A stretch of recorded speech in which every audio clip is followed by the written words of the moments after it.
Et si tout ce que tu vois, les étoiles, les planètes, ton propre corps, n'était pas entièrement dans l'espace? Et si l'information qui décrit notre univers était en réalité stockée ailleurs, sur une surface, comme un hologramme? Dans notre expérience quotidienne, tout semble avoir un volume, une pièce à 3 dimensions, un objet à une profondeur, et nous vivons dans un monde qui semble entièrement tridimensionnel. Mais en physique, certaines découvertes remettent en question cette réalité. Le principe holographique vient de l'étude des trous noirs. Les physiciens ont découvert quelque chose d'étrange. L'information contenue dans un trou noir ne dépend pas de son volume, mais de sa surface. Comme si toute l'information d'un espace tridimensionnel pouvait être décrite sur une surface en 2 dimensions. Le principe holographique propose une idée radicale. Notre univers en 3 dimensions pourrait être une projection d'informations codées sur une surface en 2 dimensions, comme un hologramme. Dans un hologramme, une image en 3 dimensions est encodée sur une surface en 2 dimensions. Et pourtant, lorsqu'on l'observe, elle semble avoir du volume. Imagine une carte, une simple surface plate. Et pourtant, elle peut contenir toutes les informations d'un territoire en relief. Des montagnes, des rivières, des distances. Dans le principe holographique, la réalité fonctionnerait de manière similaire. Je vais un peu récapituler pour qu'on puisse comprendre qu'est-ce qu'un hologramme. Un hologramme, c'est une information stockée, inscrite sur une surface en 2 dimensions et projetée en 3 dimensions.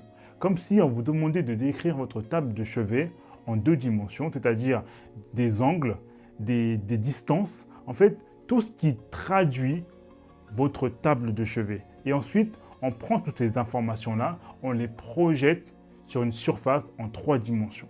Là, vous avez un hologramme. Et l'univers pourrait fonctionner exactement de la même manière. Mais pour avoir cette similarité, il faut une surface. C'est-à-dire que l'univers doit avoir une surface sur laquelle cette information serait encodée. Et là, ça devient très intéressant. Imaginons cette idée poussée encore plus loin. Imaginons que l'univers soit une bulle, mais pas une bulle de matière, mais une bulle d'information en mouvement constant. Une sorte de membrane sphérique vibratoire qui est constamment en mouvement et en évolution. Sur la surface de cette membrane informationnelle, il y a un code. Pas un code numérique, mais un code géométrique. Dans cette vision, la surface de cette bulle n'est pas aléatoire. Elle suit des règles, des angles bien précis. Le code de la membrane informationnelle est une géométrie pure, une organisation basée sur un motif fondamental, la fleur de vie. La fleur de vie est un motif simple, des cercles qui se chevauchent toujours selon les mêmes distances, les mêmes angles. Et pourtant, ce motif contient une structure incroyablement riche. Ce motif ne semble pas appartenir à une seule civilisation, à une seule culture, mais plutôt à un héritage humain global. On le retrouve sur presque tous les continents. En Égypte ancienne, dans le temple d'Osiris, c'est l'exemple le plus célèbre. Le motif y est gravé, ou plutôt brûlé dans la roche à l'échelle atomique, et daterait d'au moins 6000 ans. En Mésopotamie, des tablettes sumériennes et des motifs assyriens présentent des variantes de la fleur de vie. En Chine et au Japon, on la trouve sous les pattes des lions gardiens, à l'entrée de la cité interdite à Pékin, symbolisant la protection de la connaissance. En Inde, présente dans de nombreux temples hindous, comme symbole de l'ordre cosmique. En Europe, elle apparaît dans l'art celte et les églises romanes, et même dans les carnets de Léonard de Vinci, qui a étudié les propriétés mathématiques de cette structure. Cette géométrie n'est pas simplement des cercles qui s'entremêlent, mais un motif partagé entre les civilisations depuis très longtemps. Comme si ce motif était un message qui devait être conservé. Dans le modèle de l'éther, la surface de la bulle de notre univers serait donc une sorte de code, un langage géométrique, une information organisée selon les relations précises. Pas du texte, pas des symboles, mais de la géométrie. Et cette géométrie pourrait être la géométrie de la fleur de vie. Et à l'intérieur de cette bulle, il y aurait l'éther, un milieu dynamique capable de vibrer, capable de se structurer et surtout capable de lire ce code géométrique. Dans cette vision, l'éther ne crée pas la structure au hasard.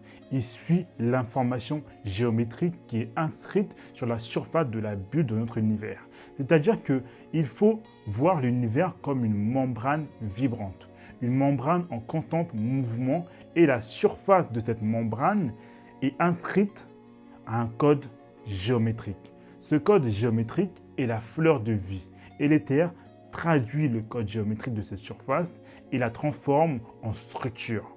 Comme si la surface donnait des instructions à l'éther et l'éther les exécutait.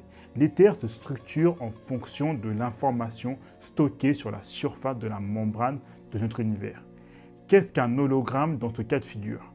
La surface en 2 dimensions serait la membrane de notre univers.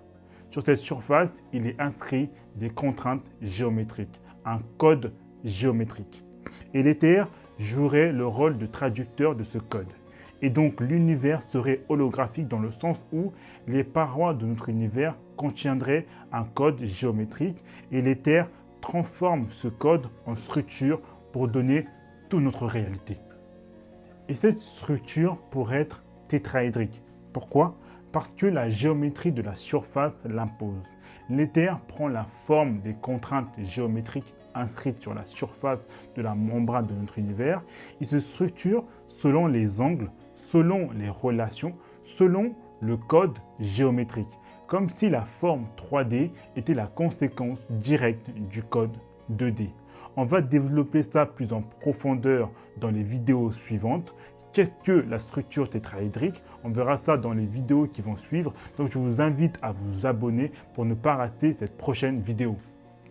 On obtient alors une image claire, une surface qui contient l'information et un milieu qui transforme cette information en réalité. Une sorte de projection, une structure tridimensionnelle, le tissu d'un code géométrique comme un hologramme. S'il vous plaît, dites-moi dans les commentaires si vous avez compris ce concept. Parce que c'est vraiment un concept très important pour pouvoir continuer dans le modèle de l'éther. Si nous voulons continuer dans la compréhension de notre réalité, ce concept holographique est vraiment hyper important. Donc dites-moi dans les commentaires s'il y a des zones d'ombre qu'on peut éclaircir ensemble. Peut-être que l'univers n'est pas seulement un espace, peut-être qu'il est une lecture, une traduction, une géométrie qui devient réalité. Et si cela est vrai, alors ce que nous appelons le monde n'est peut-être rien d'autre qu'un code invisible en train de se transformer en existence, en réalité. Toutes les formes de notre monde sont structurées par la surface informationnelle géométrique de l'univers. Et l'éther traduit cette information en structure géométrique en 3D. Et là, la question qui est pour moi la plus importante, si l'univers se comporte comme un hologramme, qu'est-ce que la conscience? Quel est le rôle de la conscience dans cet univers? Je vous invite à vous abonner pour construire avec moi cette vision holographique de la réalité et quelle est la place ou le rôle de la conscience dans cet univers. Je vous dis à très bientôt. Ciao!